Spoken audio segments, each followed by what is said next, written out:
ಧಾರವಾಡ ಲೋಕಸಭಾ ಸದಸ್ಯರು ಹಾಗೂ ಕೇಂದ್ರ ಸಚಿವರು ಆದ ಶ್ರೀ ಪ್ರಹ್ಲಾದ್ ಜೋಶಿ ಅವರು ಮಧುರ್ ಪ್ರಕರಣ ನಡೆದಿರುವ ಘಟನೆ ನೋಡಿದ್ರೆ ಈ ಸರ್ಕಾರಕ್ಕೆ ನನ್ನ ತೀವ್ರ ಖಂಡಿಸುತ್ತೇನೆ ಎಂದರು. ಕಾಂಗ್ರೆಸ್ ಸರ್ಕಾರದ ದುಷ್ಟತನ ಮಿತಿ ಮೀರಿದೆ. ಗಣಪತಿ ಹಬ್ಬ ಹಿಂದೂ ಧಾರ್ಮಿಕ ಹಬ್ಬಗಳು ಅಂದರೆ ಕಾಂಗ್ರೆಸ್ ಪಕ್ಷಕ್ಕೆ ಇಲ್ಲದ ದ್ವೇಷ. ನಿಮ್ಮ ದುರಾಡಳಿತದಿಂದಲೇ ರಾಜ್ಯದಲ್ಲಿ ಅಶಾಂತಿ ಸೃಷ್ಟಿಯಾಗುತ್ತಿದೆ. ಗಣಪತಿ ಹಬ್ಬದ ಮೇಲೆ ನಿಯಂತ್ರಣ ಸಾಧಿಸುವಷ್ಟು ಹಠ ನಿಮಗೆ ಯಾಕೆ ಸಿದ್ದರಾಮಯ್ಯನವರೇ? ಅಶಾಂತಿ ಸೃಷ್ಟಿಸಿ ಲಾಠಿ ಚಾರ್ಜ್ ಮಾಡುವ ಸ್ಥಿತಿ ನಿರ್ಮಾಣದ ಉದ್ದೇಶವೇನು? ಕಲ್ಲು ತೂರಿದವರು ಅಮಾಯಕರೇ. ಗಣಪತಿ ವಿಸರ್ಜನೆಗೆ ಸೇರಿದವರ ಮೇಲೆ ಲಾಠಿ ಚಾರ್ಜ್ ಯಾಕೆ ಎಂದು ಹೇಳಿದರು. ವರದಿ ಮಲ್ಲಿಕಾರ್ಜುನ ಶಿಘಾವ್. ಮದ್ದೂರಿನಲ್ಲಿ ನಿನ್ನೆ ಗಣೇಶ ವಿಸರ್ಜನೆ ಸಮಯದಲ್ಲಿ ಮಸೀದಿಯ ಮೇಲಿನಿಂದ ಗಣೇಶನ ಮೇಲೆ ಮತ್ತು ಗಣೇಶ ವಿಸರ್ಜನೆ ಮೆರವಣಿಗೆಯಲ್ಲಿದ್ದಂತಹ ಜನರ ಮೇಲೆ ಕಲ್ಲು ತೂರಾಟ ಮಾಡಿದ್ದು ಅತ್ಯಂತ ಖಂಡನೀಯ ಮತ್ತು ಇದು ಅತ್ಯಂತ ಅಕ್ಷಮ್ಯ ಅಪರಾಧ. ಇವರನ್ನ ಸರ್ಕಾರ ಬಂಧಿಸಿದ್ರು ಸಹಿತ ಪ್ರಿಕಾಷನ್ ತೆಗೆದುಕೊಳ್ಳದೇ ಇರುವುದು ಮತ್ತು ಈ ರೀತಿ ಮತಾಂಧ ಶಕ್ತಿಗಳಿಗೆ ಸರ್ಕಾರ ಪ್ರೋತ್ಸಾಹ ಕೊಡ್ತಾ ಇರುವುದು ಈ ಎಲ್ಲ ಘಟನೆಗಳಿಗೆ ಕಾರಣ.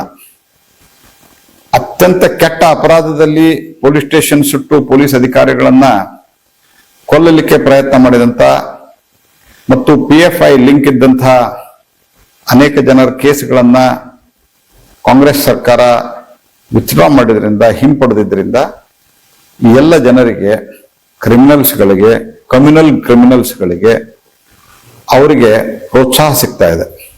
ಹಾಗಾಗಿ ನಾವೇನಾದ್ರೂ ಮಾಡಿದ್ರು ನಡೀತದೆ. ಯಾಕಂದ್ರೆ ಕಾಂಗ್ರೆಸ್ ಸರ್ಕಾರ ಅಂದ್ರೆ ಅದು ನಮ್ದು ಮುಸಲ್ಮಾನರ ಸರ್ಕಾರ ಅನ್ನುವಂತ ಭಾವನೆ ಮೂಡಿದೆ.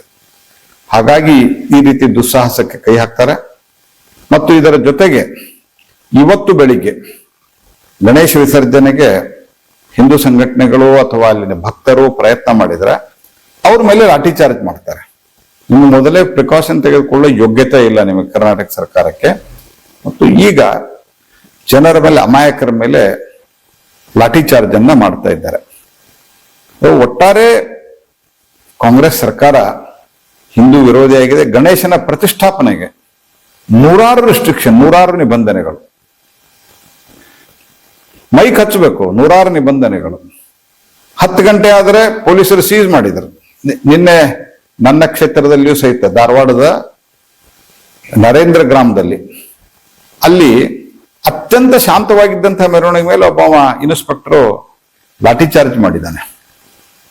ಯಾಕೆ ಅಂತಂದ್ರೆ 2 ಗಣೇಶ ಎದುರು ಬಂದು ಅಂತ ಹೇಳಿ, 2 ಗಣೇಶ ಎದುರಿಗೆ ಬರಬಾರ್ದಂತಿದ್ಯಾ? ಅಲ್ಲೇನು ಗಲಾಟೆ ಆಗಿದೆಯಾ? ಈ ರೀತಿ ಹಿಂದೂ ವಿರೋಧಿ ಒಂದು ಮಾನಸಿಕತೆಯಿಂದ ಜನರಿಗೆ ತೊಂದರೆ ಕೊಡೋದು, ಆ ಮುಕ್ತಾಸ್ ಬಾನು ಅನ್ನುವಂಥವ್ರನ್ನ, ಭಾನು ಮುಕ್ತಾಸ್ ಅವ್ರನ್ನ ಇದಕ್ಕೆ ಕರೆದಿದ್ದು, ಧರ್ಮಸ್ಥಳದಲ್ಲಿ ನಡ್ಕೊಂಡಂತ ರೀತಿ, ಎಲ್ಲ ಘಟನೆಗಳು ಒಂದು ರೀತಿಯಲ್ಲಿ ಈ ಕ್ರಿಮಿನಲ್ಸ್ಗಳಿಗೆ ಪ್ರೋತ್ಸಾಹ ಕೊಡುವಂತ ಇದೆ.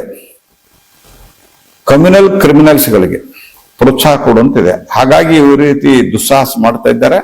ಸರ್ಕಾರದ ನೀತಿಯಿಂದನೇ ಈ ದೊಡ್ಡ ಘಟನೆಗಳು ನಡೀತಾ ಇದೆ. ಇದನ್ನ ತೀವ್ರವಾಗಿ ಖಂಡಿಸ್ತೇನೆ. ಮತ್ತು ಪೊಲೀಸರು ಅನಗತ್ಯವಾಗಿ ಅಲ್ಲಿರುವಂತಹ ಭಕ್ತರಿಗೆ ತೊಂದರೆ ಕೊಡುವಂತ, ಗಣೇಶನ ಭಕ್ತರಿಗೆ ತೊಂದರೆ ಕೊಡುವಂತ ಕೆಲಸವನ್ನು ಮಾಡಿದ್ರೆ ನಾವು ತೀವ್ರವಾಗಿ ಹೋರಾಟ ಮಾಡ್ತೀವಿ. ಮತ್ತು ನಾನು ಸ್ವತಃ ಅಲ್ಲಿ ಬರ್ತೇನೆ.